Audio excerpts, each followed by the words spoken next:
Hello everybody, welcome to the classiest cavern on the World Wide Web, and without further ado, well, there really isn't a subtle or gentle way to get into this, so I'm just going to come right out and say it.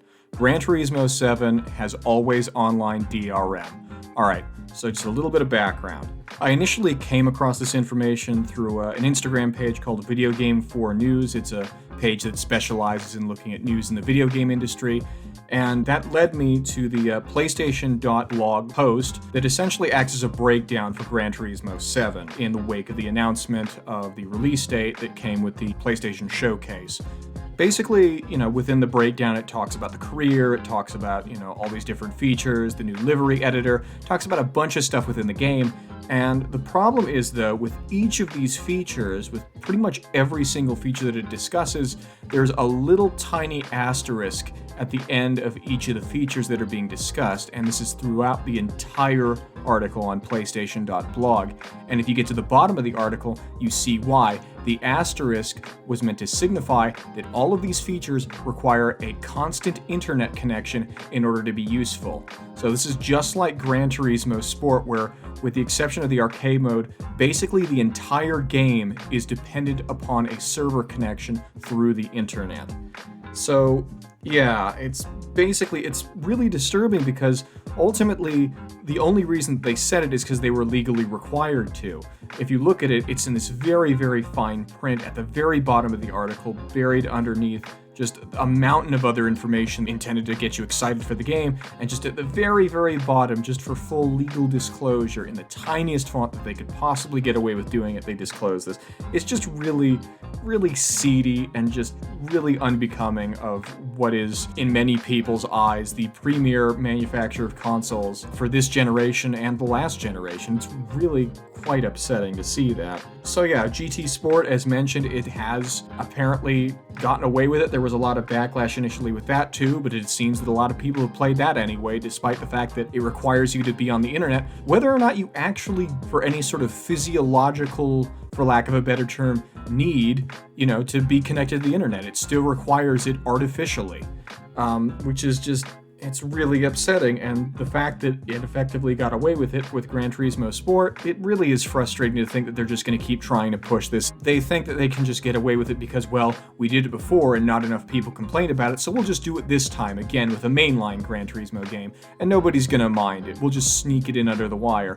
But to be honest, to some degree, Sony has to know that people will be very, very, very upset about this, and that this does have the potential to negatively affect their sales figures.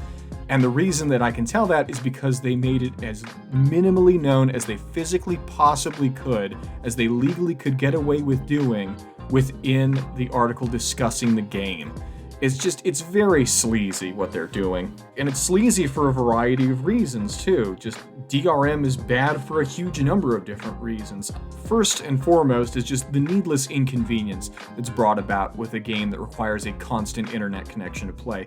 Anybody who's played a game like The Crew, or some of the earlier sort of games in the Reboot sort of franchise for Need for Speed, knows how annoying it is to know that you can just get kicked back to the main menu if you're in the middle of something and your internet goes out for a millisecond. So just for sort of moment-to-moment inconvenience alone is more than enough reason for this not to exist within any game at all, period. Within any game where you can feasibly play without an internet connection, to have this thing artificially imposed on a game that is known for its single-player career mode, it's just insidious. So, besides the needless inconvenience, though, just on sheer principle, it's wrong.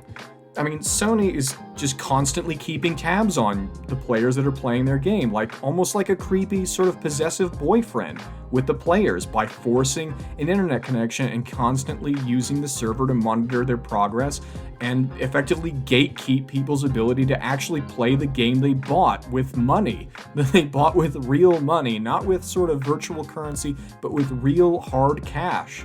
It's just insidious, and it also just means that you never truly own the game. Sony effectively holds the keys to your ability to drive around within Gran Turismo at all times, and that gets to what's the ultimate problem with games that require a constant internet connection, games that have some form of online requiring DRM, is that ultimately, when Sony decides to turn the servers off, which they readily do for Gran Turismo games in the past, it's been shown that they haven't maintained these servers for a huge amount of time, well, that's just inaccessible now. And unlike in prior games like Gran Turismo 5 and Gran Turismo 6, where ultimately what forms the core of the game, the core experience of that Gran Turismo game remains fully intact and fully playable for the rest of time, essentially, that's effectively robbed from players. It's like the game will be rendered almost completely unplayable. I mean, for all intents and purposes, it will be unplayable. You go to the start screen and you try to start a career, and it just flat out will not let you.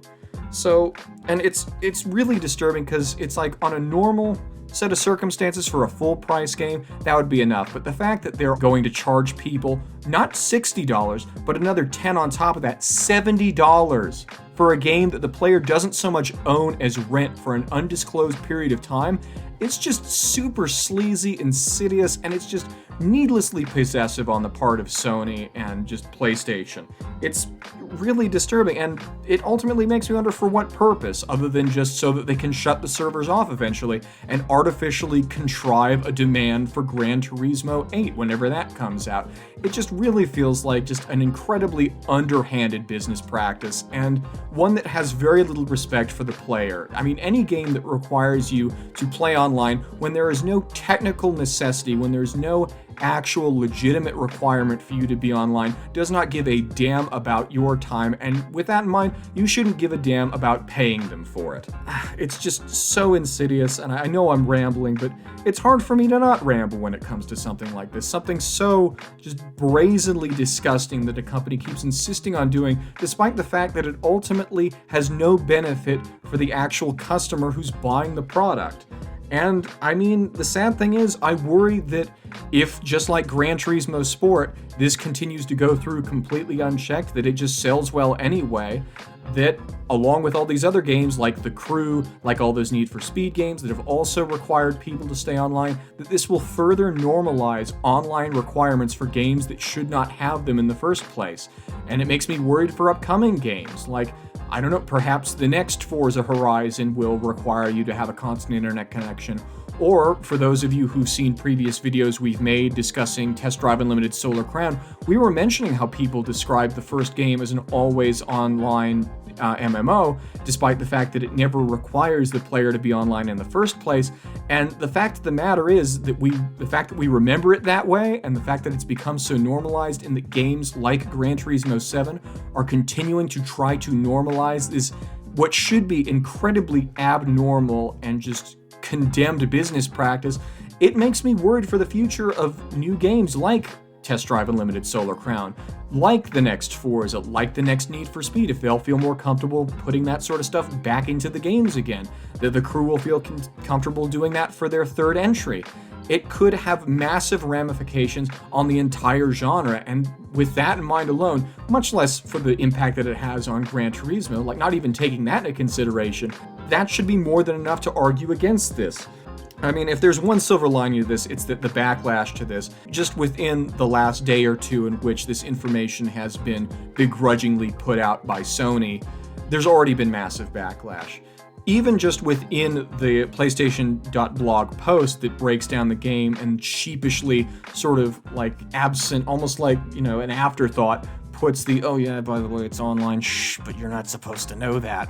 Like, there's already been massive backlash in the comments. Even just in the brief couple of minutes I spent looking through the comments, it felt like every other comment was talking about how, well, this is a game I'm just not going to buy unless it's used, or this is a game that I'm going to wait years and years until there's a deep, deep sale. And some people just straight up saying, this franchise is dead to me. I'm never going to buy this game because of the requirement that it has in it.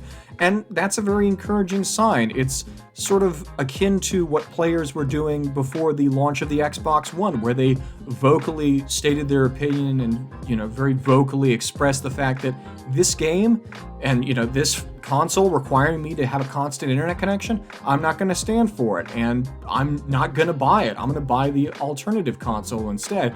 And it effectively forced Microsoft to change back on almost every single thing that they had in mind for that console, where, oh, actually, yes, you can trade games that have been used, or, oh, yes, actually, you don't have to be constantly connected to the internet to play. And hopefully it'll be the same thing for this game. Hopefully the pressure will be just as impactful on Gran Turismo 7. Yeah, so that gives me a bit of hope, but as of the time of recording, Gran Turismo 7, it's still going to have an always online requirement for the overwhelming majority of the game. It's going to use always online DRM to effectively gatekeep how and when somebody who paid for the game with $70 of real money to play it, how they can actually experience the game that they bought for money.